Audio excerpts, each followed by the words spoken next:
Welcome to Nasdaq Trade Talks. I'm Jill Malandrino, global markets reporter at Nasdaq, with daily insight on the Nasdaq-100 index, or the NDX, which is made up of 100 of the largest domestic and international non-financial innovative companies listed on the Nasdaq stock market. The NDX has been the barometer for U.S. large cap growth and also one of the best performing indexes over the last decade and a half, not to mention one of the most liquid index ecosystems in the world. Joining me this afternoon, we have Chris Dearborn, Managing Director on Nasdaq's Market Intelligence Desk, with an update on Nasdaq-100 technicals and what's performing and underperforming in the index, and a look into a week that's promising to be one of the busiest of 2020. Chris, it's great to have you back with us. Jill, thanks for having me. Good to see you. Good to be seen again. So absolutely, again today, tech is again outperforming, and thus so is the Nasdaq-100. It's really been having a good run. We saw a little bit of a pullback last week, more of a consolidation, a pullback I call it.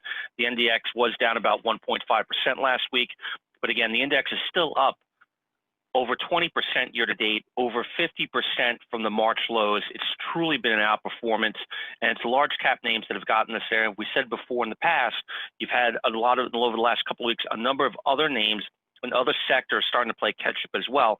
So when the large cap names do underperform, such as last week, the other stocks in the index are performing fairly well and keeping that index from being more lopsided to the downside than it needs to be.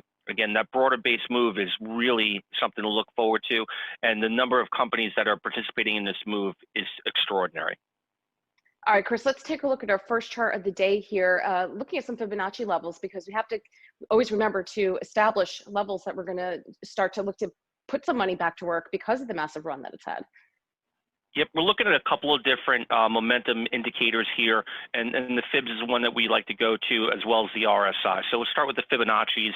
You know, we've come across that 76.4 retracement level, which is right around 1,055. And if you look at the chart on the purple line, that's the 50-day simple moving average. That line is moving across the 76.4 retracement level from the March lows, a very bullish indicator showing that you have near-term positive momentum within the index. Now, the index did peak a couple of weeks ago at that 1169 level and has pulled back nicely. So the trading range really here is 1055, 1169, looking to see how that moves higher. Again, support is continuing to move upward. You have the upward moving slopes on the 50 and the 200 day. So look for momentum to continue to carry through this index as a leader in the investment space.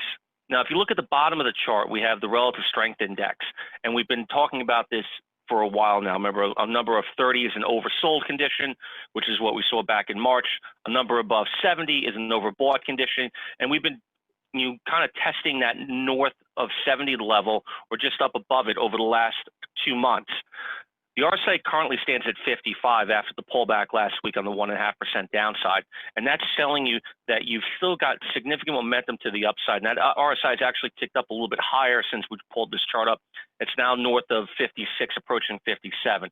So again, plenty of room to the upside before we even get close to an overbought condition, which may turn some of the technical traders into sellers, or even some of those who have taken profits into position where they might lighten up a little bit to go hunt other places.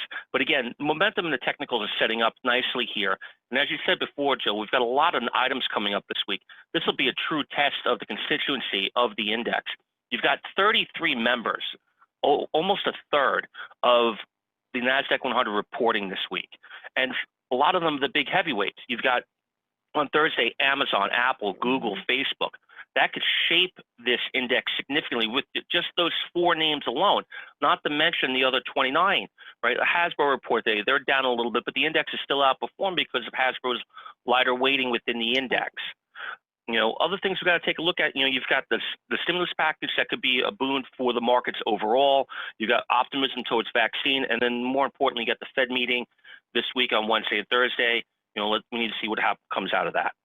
Yep, and that's why we could see the Nasdaq-100 outperforming, because we don't have that financial exposure in the index, and these banks are it's going to be a tricky week for the banks for sure, because certainly interest rates are not going to be, the conversation around them going up for the near term is certainly not going to be happening. So Chris, let's take a look at our second chart here quickly before, and then I want to go back to earnings after that.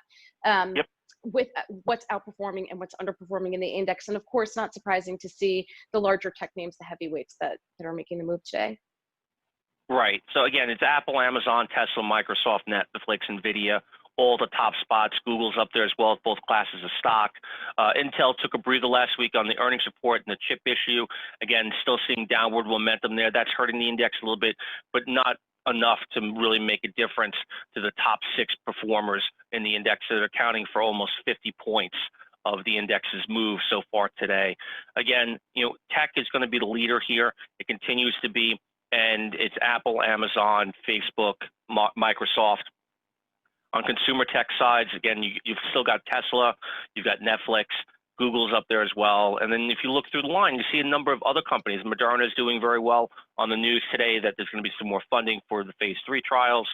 And you're seeing Adobe, Amgen up there, Qualcomm, good names, good movement. Again, very positive momentum to start this week. Yeah, so Chris, when we look at those large names like the Apples, like the Facebooks that are going into earnings, I mean, Thursdays are really busy days, you had mentioned. Does that give you any pause for concern because of the run-up that they have had? We saw that in a number of stocks last week, that the reaction to earnings wasn't really that great because they had to absolutely blow them away and have that guidance to follow suit. So it really has been an interesting earnings season because these aren't throwaway quarters. This was really important to set up for what 2021 is going to be because of the levels that these stocks have run to. You have to be able to justify these valuations at some point. It all comes down to the projections for 2021. Everyone's thrown out Q1, Q2 of 2020 as a lost cause. Q3 and Q4 will probably shape up to be the same. Again, there'll be some politics in there for coming with the presidential election that may change things a little bit. But what you're looking at here is how well the larger cap companies holding up. And in sentiment for the large cap names is still very bullish in nature. People are starting to see some rotation, which is good to see. You're rolling out some of the profits and going to some of the underperforming sectors, which is what happened last week. But yet, when you look at the top names, they continue to outperform. The breadth across the board for these names is unbelievable. Higher highs continue to be made by the top 10 names in the Nasdaq-100, regardless of the news.